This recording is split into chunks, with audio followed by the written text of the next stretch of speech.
7. I have no notion if you in fact have seen or heard about it. It's a resolution directing the appropriate Senate committee to conduct an inquiry at the earliest possible opportunity into the alleged money delivery scheme involving 18 former military personnel employed by Congressman Saldico and the reported cooperation of certain government officials with the International Criminal Court.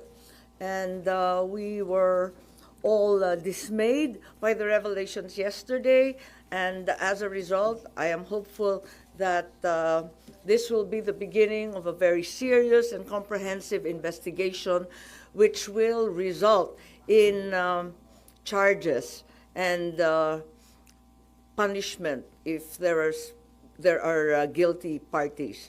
At nananawagan rin ako sa ating magigiting na kasapi ng Philippine Marines na kung may paratang, ilatag ninyo ng malinaw. Kung may ebidensya, ilabas ninyo ng buong tapang. Kumbaga sa maleta, mananatiling sikreto ang laman niyan kung hindi ilalatag sa lamesa at bubuksan. Dito natin buksan sa Senado at suriin ang maleta ng katotohanan. Hindi maaring trial by publicity ang mangyari. Hindi maaring ang institusyon ng Senado at pati na rin ang Kongreso at ang dangal ng bawat halal ng bayan, Senado man o Kongresista, ay mayurakan ng walang kalaban-laban. Batid ko na nagpahayag kayo na nais ninyong tayuan ang mga pahayag ninyo under oath. Yan din ang aking inaasahan at susubaybayan.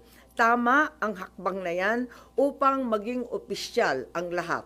Pinoprotektahan ko ang Senado hindi dahil sa mga personalidad, hindi dahil kaibigan ko sila, kundi dahil ito ang tinig at tanggulan ng ating bansa.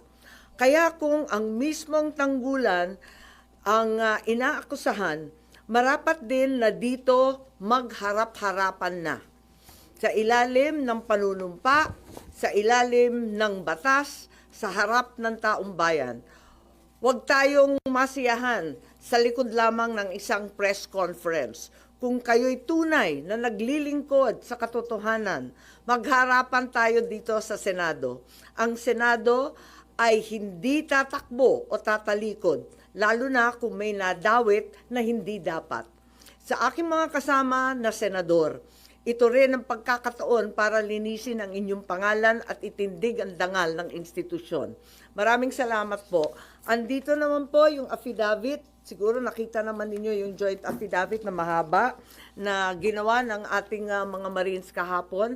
Ang balita ito ang karugtong ni Sergeant Gutesa at may susunod pang 12, isang dosena pang Marines na lalabas. Meron ring sasabihin. Tungkol dito, duty rin kay Congressman Saldico dati.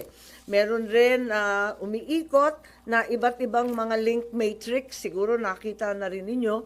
At ang talagang binibigyan ng pansin nito at dinidiin ay yung mga mastermind. Sapagkat alam naman natin lahat na hanggang ngayon, ang tinutumbok pa lamang ay yung mga small fry ika nga, yung mga dilis, yung mga maliliit at maliliit na kasangkot. Malaki man ang halaga, hindi sila yung mga tunay na mastermind. Tumbukin na ang mga mastermind at katulong natin ang ating magigiting na mga Marines. Yun lang po. Maraming salamat.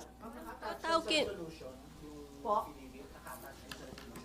Pwede may attach, i-addendum natin. May mali-mali Sabi, ang haba-haba rin kasi ng affidavit eh. Pati yung spelling ni Attorney Baligod, mali eh. This one. Yung sa atin, signed ba? Yung affidavit? Parang signed naman yata.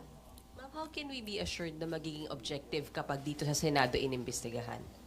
Well, palagay ko, makikinig naman ang lahat kapag dumating sila rito at kahit ano pang pagkukuble ang gawin, maririnig ng tao ng direktamente. Po. Ma'am, meron na po bang nagparating sa inyo na meron din silang concerns for their lives? Especially after nga po nung nangyari kay Sergeant Gutesa. Oo, hindi natin alam kung ano nangyari kay Sergeant Gutesa, pati yung kanyang pamilya nanganganib.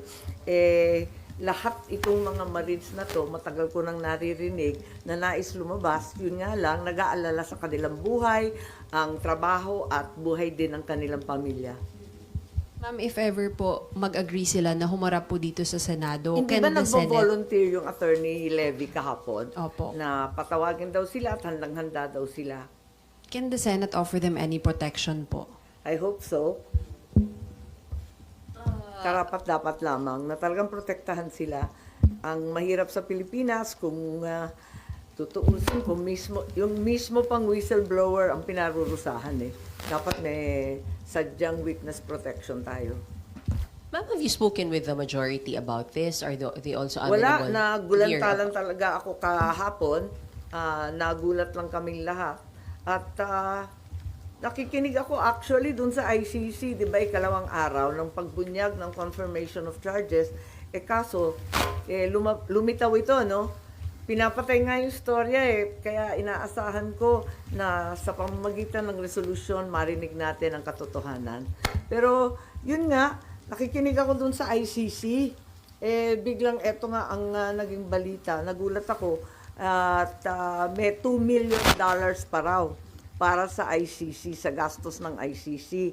Nakakagulat naman yun. Kung binayaran yung mga investigator, pwede ba naman nating sabihin na bias yan o binili yung ebidensya, contaminated ba yan? Ano ba ang status niya? Ano ba ibig sabihin niyan?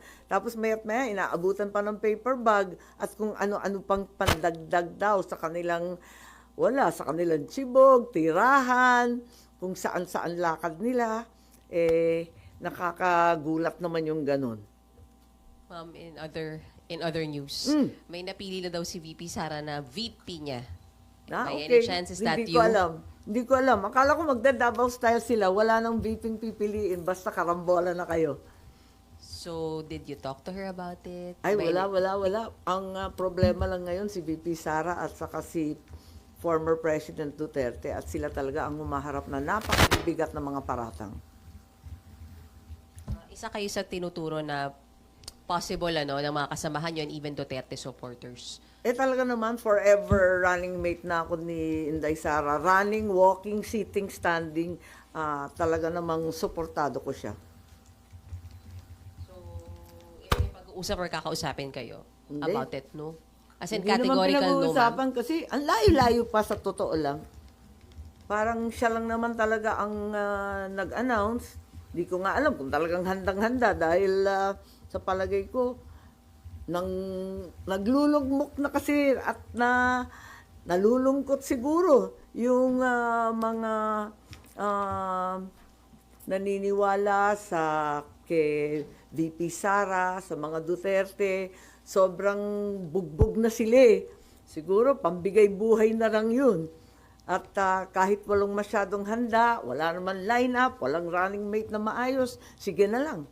Para tignan natin kung talagang kakayanin. But you think she's serious naman, si VP Sara? Oo naman, hindi naman niya nagsasalita na walang bigat. Po. Ibang issue rin. Ma'am, pwede lang hingin namin yung comment nyo sa kasama nyo po sa minority, si Senator Bato. Kasi naharap na po siya sa ethics complaint, may nag-file po kanina. Ganon. Hindi ko pa nakikita tignan natin. Hindi ko pa nakakausap si Senator JV ang chair, di ba, ng ethics. Hindi ko alam kung anong gagawin nila. Dapat ba siya Naawa naman ako kay Senator Bato. Kapitbahay ko yun sa opisina. Meron nga nagsasabi na hindi daw kukuha ng sweldo at wala na raw yung opisina niya. No work, no pay daw ang basehan. Hindi ko maintindihan. Tama ba yun o hindi? Parang hindi naman yata. dapat na rin ba talaga siyang singilin, ma'am? Dahil sa tagal na rin po nung absences, he's not performing din po talaga. Ginusto ba niya yun? Si Senator Bato, kilala ko yun Atat na atat magtrabaho yun. Ang aga-aga pumasok. Parating nakababad sa lahat ng committee hearing. Ang hilig-hilig na magtrabaho. Wala sa katawan nun na hindi magtatrabaho. Ang problema, hindi siya nakakasigurado na bibigyan talaga siya ng proteksyon. Dahil may iba't ibang sinasabi dito. Kaya yun nga ang alma niya. Pero kung sa pagtatrabaho, hindi naman siguro pwedeng sabihin na ayaw niya magtrabaho. Napipilitan lang yung tao. So, gaano katagal, ma'am, siyang dapat pagpasensyahan ng Senado na hindi pumasok po? Dapat may assurance na talagang ipagtatanggol ang mga senador na inaakusahan sa ibang bansa. Nakita naman natin yan, di ba sa nakalipas, ang mga senador, nakakaasa naman dito sa Senado. But no communication with Sen. Bato, ma'am, so far? Wala na eh. Nung November, meron pa eh. Pero nga, hindi na sumasagot eh. Sorry, sana. Your stand would be, still be patient with him, na hintayin siyang pumasok? Sa palagay ko, hindi naman niya ginusto to eh. This was not intentional. This was not what he wanted.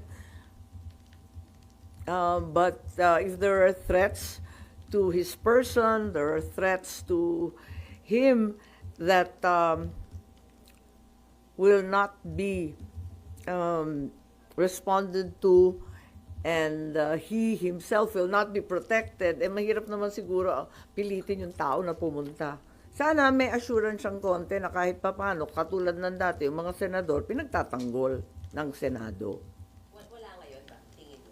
Hindi ko alam eh, parang paiba-iba kasi minsan yung sinasabi. Yung ibang senador, ibang sinasabi. Kaya hindi ko rin mabintang si Senator Bato eh. Yung ethics, pasensya, hindi ko pa nakikita eh, kanina umaga raw. I haven't seen it and I haven't spoken to Senator JV regarding that.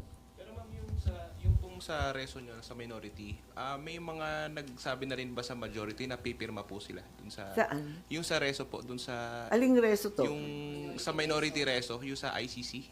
Ah, Na kailangan yung sa dumaan po sa ICC. courts muna ng Pilipinas. Parang meron, oo. Ang sa majority. Oo. Kasi wala naman sinasabi doon na controversial kung tutuusin eh. Ang posisyon ko nga, there's nothing more to interpret or to construct. That in fact, the Constitution is loud and clear and that a Filipino court should first issue a warrant before any foreign tribunal can get involved. Para sa akin, ang liwaliwanag nun, sinasabi lang ng reso, liwanagin yung options of surrender and extradition that are found in our Republic Act in Section 17 and to interpret both paragraph 1 and 2 in conjunction with each other. So, parang napaka-inoffensive, ino-accuse naman yata yung resolution namin. Hindi naman siya controversial. Parang siguro, magtatanong sa Korte Suprema, ano ba talaga interpretasyon ninyo dito? Para sa akin, wala namang i-interpret, ang liwaliwanag. Thank you. Thank you, ma'am. O, yun lang. Happy